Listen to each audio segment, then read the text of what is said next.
Hello everyone, I'm back again. Hope you all are good.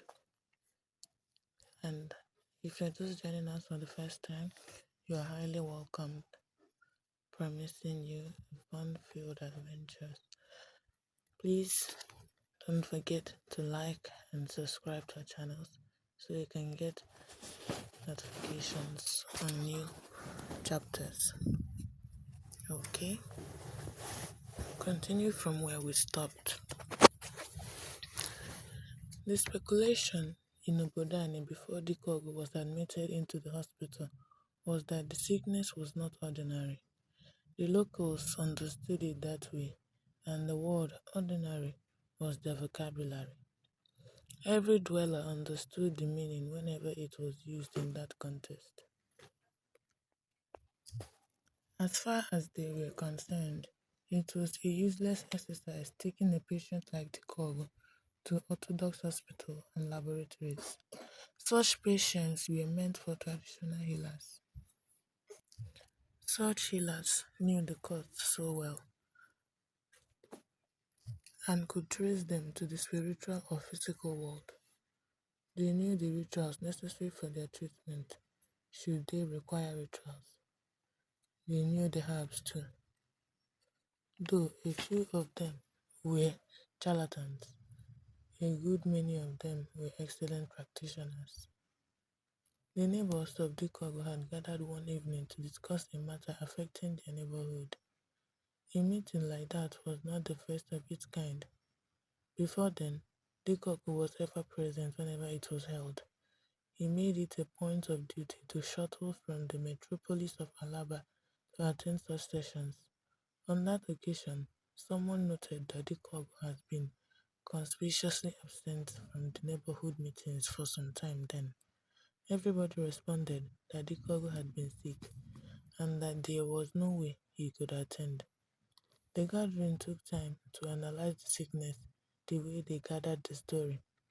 There had been cases like that in the past, and the lucky victims had their way out of their problems. Traditional healers like Ekemgu, Mma Mmeni, and Akajiegbe were equal to the task. They concluded by sending a word to Dikogu, asking him to look elsewhere for the solution of his health problem. The money needed for Dikogu's treatment was enormous, so much that he could not afford it. His brothers and sisters individually or collectively could not afford it. But his neighbors, a fairly successful businessman, decided to come to his rescue. The man took the decision partly because he wanted to compensate Dikogu for the honesty with which he testified in his favor in a land case. Unlike other witnesses, Dikogu did not ask for a dime, and even when he packaged a big sum of money to him, he rejected it. Obioha understood Dikogu as a simple-minded and honest man who did not deserve the kind of ordeal he was going through. Some people of the neighborhood also contributed some money to support Obioha. A vehicle was chartered for the mission, and as soon as it was 5 a.m. on the appointment day, the driver reported. The arrangement was made in such a way that Dikogu was not bothered to come home to Obodani since he was sick. The group would rather drive to Alaba, pick Dikogu and his wife, and begin a long drive to Idoko, where Ekemgu resided. The two neighbors who volunteered to join the trip also reported promptly. The driver was already meandering his way into the streets of Alaba less than 40 minutes after takeoff. He was held up by traffic jam at the roundabout that led to the marked road. He anticipated a longer traffic jam at School Road and decided to take a diversion. The diversion paid off, and before 6:30 a.m., they had already driven to number 10 River Road, where Dikogu resided. Dikogu and his wife had been ready and were already at the gates of the compound, waiting for them.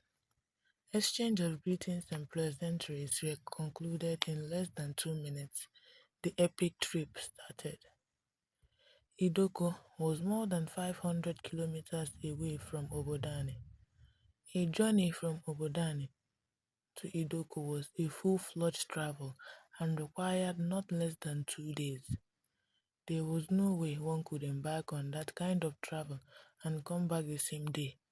The driver was conscious of the distance, so he kept the speed limit quite high. The passengers took time to observe the vegetation. It was green and rainforest from Obodani to Alaba, and more than 100 kilometers after Alaba. Big trees, climbers, and epiphytes were all over the landscape. They drove past a lot of bridges and rivers.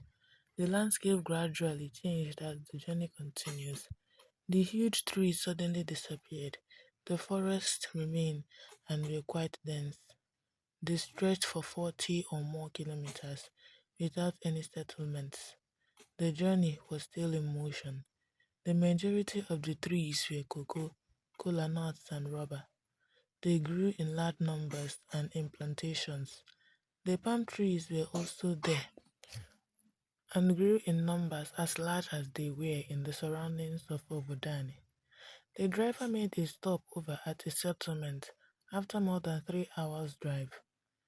There was a mini market there and goods like palm produce, food items, kola nuts and cocoa were all over the place and in large quantities. Corn cobs were sold here and there as it was the season for maize. Some vendors cooked the corn, whereas a lot of them roasted it. The occupants of the vehicle disembarked immediately, and almost all of them used the opportunity to take their breakfast. A woman in a shanty was very busy preparing pap, bean cakes, and plantains for her customers. The passengers surrounded her immediately and had their fill. Thereafter, some of them bought corn. The journey started once again after about 25 minutes. It was evident that they had gone more than halfway. The landscape had changed a lot. The road was broader and better tarred. The vegetation had transformed. The trees were no longer huge. The forest still stretched far, but was no longer as dense as they were at the beginning. There were still trees and coconut trees, but their numbers were whistled. The environment was no longer as green as it had been. This is too far, the cog opened up. Yes, but we are gradually getting to the end, responded Achike, the leader of the team and the one who actually knew the destination. How much longer are we going to be on the road? Probed the cog, ostensibly showing some signs of tiredness. Are you asking me? The driver retorted. I know the center of the town and nowhere else. But are you? The moment you get to the Central Motor Park, intervened Achike, you will leave the rest of the journey to me. I know the place. I have been there on about 3 or 4 occasions, he added. Does Ekemgo reside near the park? Asked the Gog.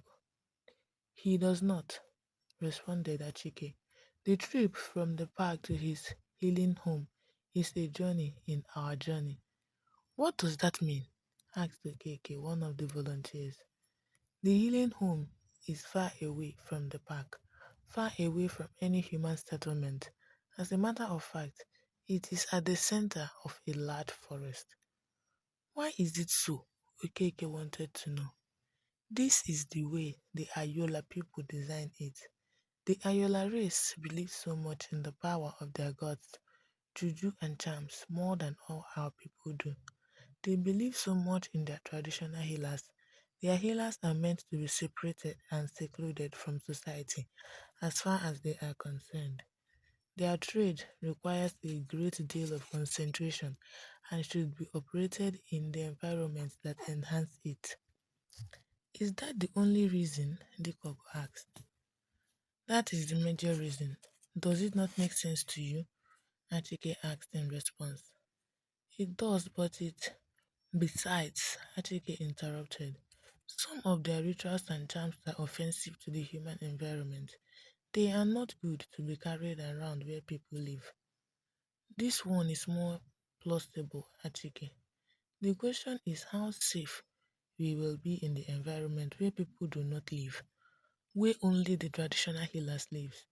And according to you, it is at the center of a large forest.